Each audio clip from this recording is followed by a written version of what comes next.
Kenapa beda? Sama-sama LAI, sama-sama yang ini Alkitab. Dari tahun ke tahun tetap saja dengan pertanyaan-pertanyaan yang sama ya. Sama-sama botolnya gitu ya. Ya, yang disebut oleh si Donditan tadi semuanya kan eh, Alkitab terjemahan ya. Itu Alkitab terjemahan yang disebut semua sama Donditan. Kita tanya deh ke Gemini ya. Ya, eh, Al-Quran terjemahan Kemenak Indonesia apakah pernah mengalami revisi atau perubahan?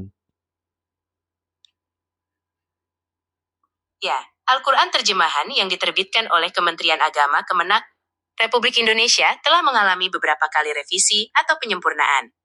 Penyempurnaan ini dilakukan untuk memastikan terjemahan selalu relevan, akurat, dan mudah dipahami seiring dengan perkembangan bahasa Indonesia dan dinamika zaman. Berikut adalah garis besar revisi yang telah dilakukan. Sejarah revisi terjemahan Al-Quran Kemenak. 1. Terbitan pertama, 1965. Proses penerjemahan Al-Quran oleh Kemenak pertama kali dimulai pada tahun 1965 di bawah kepemimpinan Menteri Agama saat itu, Prof. Kiai Haji Saifuddin Zuhri. 2. Penyempurnaan pertama, tahun 1989 sampai tahun 2002. Melihat kebutuhan untuk menyesuaikan terjemahan dengan perkembangan bahasa dan konteks sosial, Kemenak melakukan revisi yang berlangsung dari tahun 1989 hingga 2002. Penyempurnaan ini mencakup perbaikan bahasa, konsistensi istilah, dan substansi terjemahan. 3. Penyempurnaan kedua, tahun 2016 sampai tahun 2019. Ini adalah revisi besar terbaru yang menghasilkan edisi penyempurnaan 2019. Tim ahli yang terdiri dari pakar tafsir dan bahasa melakukan kajian komprehensif selama lebih dari 3,5 tahun. Beberapa fokus utama dalam revisi 2019 meliputi gaya bahasa, penggunaan kata dan frasa yang lebih modern dan mudah dipahami oleh pembaca saat ini. Penambahan catatan kaki, edisi ini menambahkan banyak catatan kaki untuk memberikan informasi tambahan, konteks ayat, dan penjelasan singkat dari tafsir ulama, membantu pembaca memahami makna lebih mendalam. Substansi terjemahan, perubahan dilakukan pada beberapa terjemahan ayat untuk menghindari pemahaman yang keliru, terutama yang berkaitan dengan isu-isu kontemporer atau istilah-istilah teologis. Penyempurnaan ini bukan berarti terjemahan sebelumnya salah, melainkan sebagai upaya Kemenak untuk terus menyempurnakan pemahaman umat terhadap Al-Quran. Terjemahan bersifat dinamis karena bahasa terus berkembang, dan oleh karena itu, penyempurnaan di masa depan sangat mungkin dilakukan. Donditan pernah tahu ini enggak? Pernah nggak?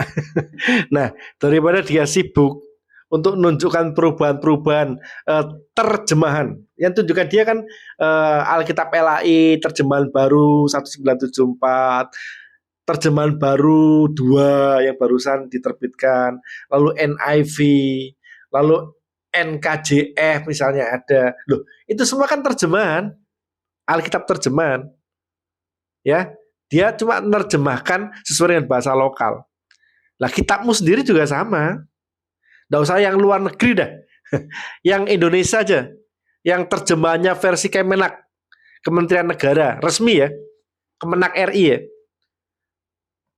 Juga diubah. Juga mengalami perubahan dan revisi berkali-kali. Dan perubahan terjemahan sesuatu yang wajar.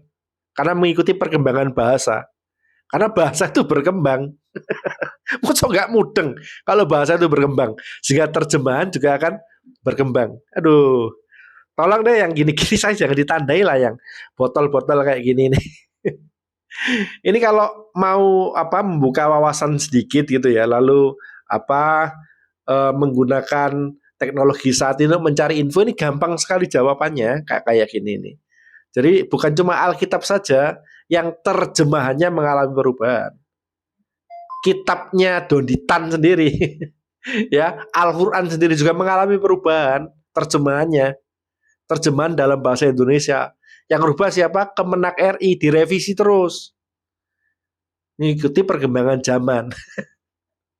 Coba coba yang begini-begini jadi pamerin di medsos dah. Nggak malu gitu. Ya udahlah.